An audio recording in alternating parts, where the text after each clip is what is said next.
Now, I'll show you how to make tortang alamang. And this is my recipe for today.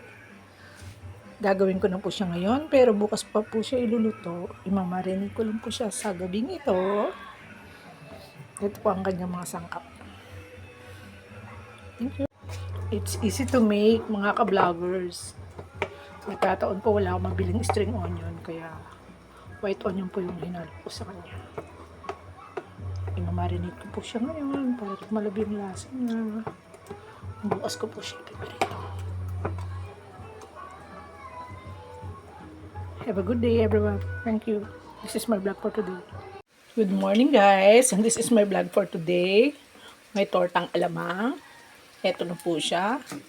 Niluluto ko na po. Mamaya ipapakita ko po sa video kung paano yung pag-prepare niya hanggang sa na-marinate na siya.